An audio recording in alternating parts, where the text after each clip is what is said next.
말씀 제목은 가라지 비유를 설명해 주시다라는 말씀 제목 가지고 함께 하나님의 은혜를 나누어 보도록 하겠습니다.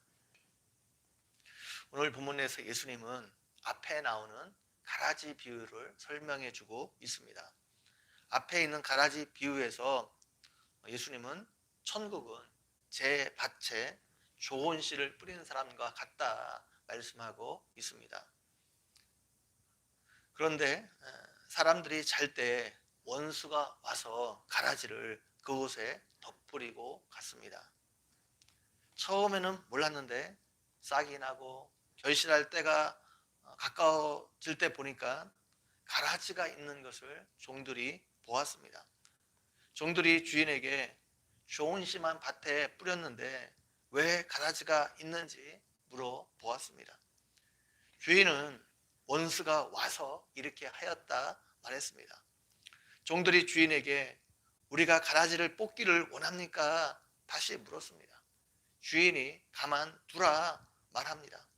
가라지를 뽑다가 잘못하면 곡식까지 뽑을까 염려가 되었기 때문입니다. 둘 다 추수 때까지 함께 자라게 두라는 말씀입니다. 추수 때 추수꾼들에게 말해서 가라지는 먼저 거두어 불사르게 단으로 묶고 곡식은 모아 내 곡간에 넣을 것이라 말하고 있습니다. 여기서 예수님은 좋은 씨를 뿌리는 자는 인자요, 즉 예수님 자신이 좋은 씨를 뿌리는 자이고, 밭은 세상이고, 좋은 씨는 천국의 아들들이고, 가라지는 악한 자의 아들들이고, 가라지를 뿌리는 원수는 마귀고, 추수 때는 세상의 끝이고, 추수꾼은 천사들이라 말씀하셨습니다. 이 비유는 우리가 살아가는 이 세상에는 좋은 씨만 있는 것이 아니고 가라지도 함께 한다는 것을 말해주고 있습니다. 사람들은 가라지 같은 사람이 보이면 그를 심판하고 그를 뽑아내고 싶어 합니다. 그것이 맞는 것 같습니다. 가라지를 그냥 두면 한 해 농사를 망칠 수 있기 때문입니다. 그래서 농사를 잘 짓기 위해서 가라지는 눈에 보이는 대로 바로 뽑아버려야 합니다. 그런데 비유에 등장하는 주인은 가라지를 그냥 두라 말씀하고 있습니다. 곡식과 함께 자라도록 그냥 두라는 것입니다. 원수가 가라지를 뿌린 것은 분명 농사를 방해하기 위해서, 농사를 망치게 하기 위해서 그렇게 한 것입니다. 그런 가라지를 뽑아 주어야 곡식에게 양분이 갈 수 있고 곡식이 잘 자랄 수 있을 것 같은데 주인은 추수 때까지 그냥 두라는 것입니다. 그 이유가 가라지를 뽑다가 잘못하면 곡식까지 뽑힐 위험이 있었기 때문입니다. 우리가 이 땅을 살아가면서 우리 주변에 좋은 사람만 있기를, 그런 사람만 만나기를 기대하지만 그런 일은 결코 일어나지 않을 것입니다. 여러분은 어딜 가든지 항상 가라지 같은 사람을 만나게 될 것입니다.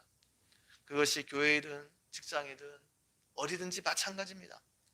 여러분 주위에는 항상 여러분의 성장을 방해하는 것처럼 보이는 가라지 같은 사람이 분명히 있을 겁니다.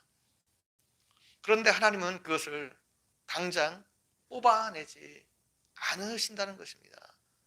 우리와 함께 자라도록 그냥 두는 것이 하나님의 뜻이라 말하고 있습니다.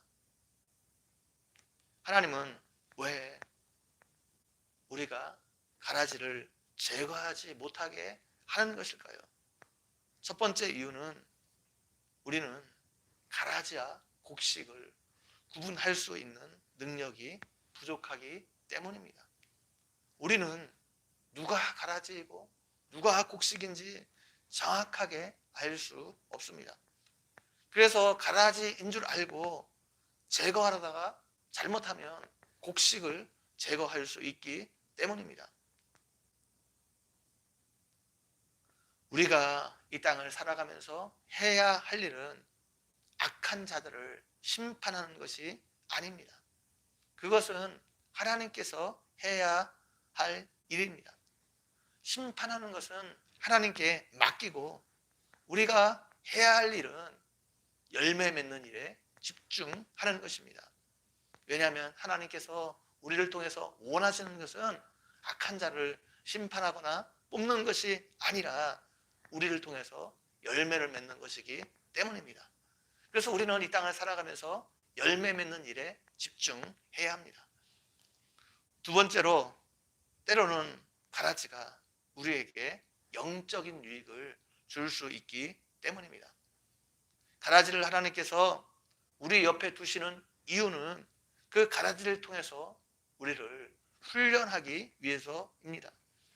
우리를 더 강하게, 더 성숙한 믿음의 사람으로 우리를 성숙시키기 위해서입니다. 우리가 독감 백신을 맞는 것은 독감을 예방하기 위해서입니다.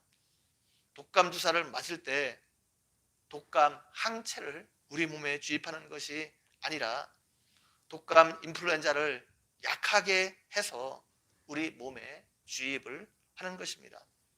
그러면 우리 몸이 그것과 싸워 이기면서 우리 몸에 독감 항체를 만들어내게 되는 것입니다.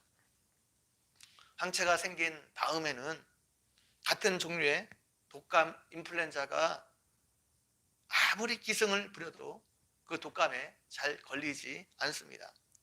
이미 우리 몸에 그 독감에 대한 항체가 생겼기 때문입니다. 이처럼 하나님께서 가라지를 내 주변에 두시는 것도 결국은 나를 훈련하기 위해서입니다. 그렇기 때문에 여러분 주변에 여러분을 힘들게 하는 사람들로 인해서 우리가 너무 스트레스 받을 필요가 없습니다. 하나님께서 그런 가라지 같은 사람들을 우리 옆에 두신 것은 우리의 영적 훈련을 위해서 두신 겁니다. 하나님은 가라지 같은 사울을 통해 다윗을 연단하고 다윗을 훈련했습니다. 다윗의 마음과 다윗의 믿음을 연단하셨습니다. 그래서 사울로 인해서 다윗은 위대한 왕의 제목으로 다듬어져 갈 수 있었습니다. 하나님의 믿음의 사람으로 다윗이 성숙해져 갈 수 있었습니다. 하나님의 때가 되면 하나님께서 가라지는 분명히 심판하게 될 것입니다. 가라지를 함께 두라는 주인의 말에는 자신감이 배어 있습니다. 가라지가 절대로 좋은 씨를 어떻게 하지 못할 것이라는 자신감이 배어 있습니다. 가라지가 농사를 망쳐버릴 것처럼 보이지만 절대로 그런 일은 벌어지지 않을 것이란 말씀입니다. 결국 곡식이 무사히 추수에 이르게 될 것입니다. 그리고 가라지는 반드시 하나님의 심판을 받게 될 것입니다. 그렇기 때문에 우리는 주변에 있는 가라지들로 인해서 우리를 힘들게 하는 사람들로 인해서 두려워할 필요가 전혀 없는 것입니다. 마지막 때가 되면 반드시 하나님의 심판이 있을 겁니다. 하나님의 백성들을 넘어지게 하고 불법을 행한 자들은 반드시 심판을 받게 될 것입니다. 그리고 하나님의 자녀들은 이 땅에서 맺은 그 열매를 가지고 하나님 나라에 들어가게 될 것입니다.